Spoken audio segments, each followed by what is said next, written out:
of course, we continue the Ultima product line going, and we'll continue the Commander product line going. And each of those product lines represents, of course, a great deal of money to the company. But we are on a constant quest to find that next large product line.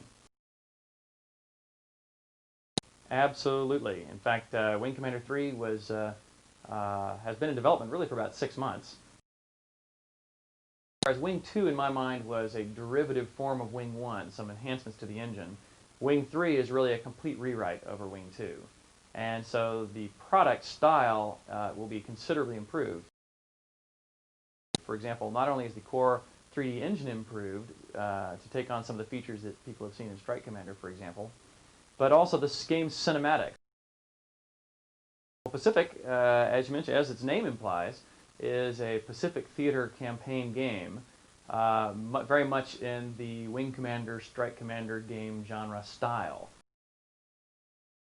The game itself, however, of course, is based in the Strike Commander style of engine. Many of the core graphics and other subroutines are, in fact, derived from Strike Commander.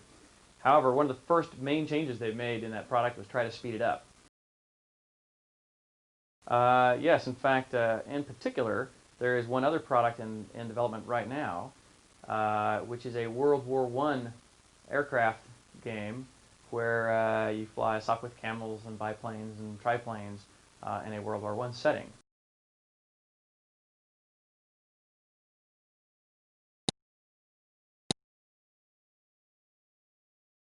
Now, through our merger with Electronic Arts, we are now #1 by more than a factor of 2 over any other company. And so I no longer look at our other companies in our field as direct competitors. We actually see our competitors no longer as other software companies, but we're now looking the next step up to the Sonys, the Time Warners, and the other global communications companies as our next target. I definitely believe our industry is still a technology-based industry. I believe that when it comes to the saleability of a product, that the audio-visual content, which is largely technology-driven, is in fact a larger aspect of its saleability than is the actual storyline or fictional content. Ideas are generated by the company as a whole. All the members of any team or within the entire organization as a whole really do contribute into this ongoing pool of ideas. Well, the vast majority of Origin products have been developed in-house, and all of my personal products have been. It is not because of our innate belief that that better games are designed when in-house. It's just that as products become larger and larger financial endeavors, it takes bigger and bigger teams to put them together, and when you're spending $1 million+ on a product, you need to have a great deal of confidence in the developer who is putting that product together for you. We will probably continue in the foreseeable future to use either in-house development or outside developers who have a good, strong track record. We are now in the era where the cost of doing an individual production is so high that only with the backing of a studio can you consider putting such an endeavor together. I had been largely fed up with previous publishers, and so was ready to go off on my own. When my elder brother Robert was finishing up his second master's degree, he has one master's degree from Stanford and another master's degree from MIT, and he was ready to go begin a company of his own as well, and so it was a good time for us to start a company together. The full logo actually was "Others Write Software, We Create Worlds."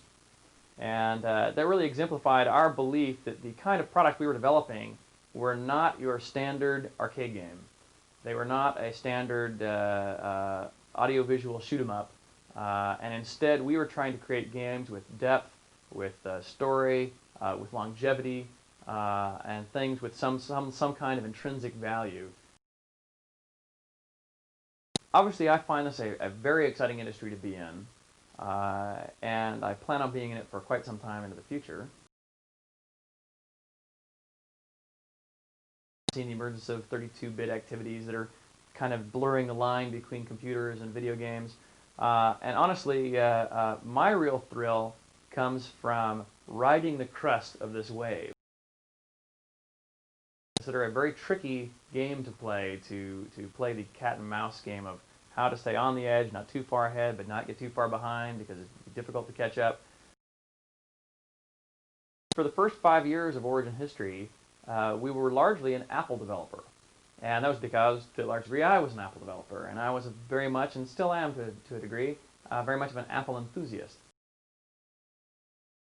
I went through the denial phase of saying, no, no, no, the Apple is a better platform, it's the nicer platform, it's where we should really be, so I'm going to continue developing for the Apple because in the end it must win. Well, that nearly put us out of business. There was a year where literally we had developed, and we could see 6 months down the road that all the products we were developing for the Apple II platform were going to have no market, and we did a very expensive retooling to bring the entire company from the Apple market onto the IBM PC market. We are very much market driven. Whatever platform is winning, I assure you that is the platform that we will be developing products for. Origin's philosophy has generally been to see what platform is succeeding the best, and then we will produce the very best products on it.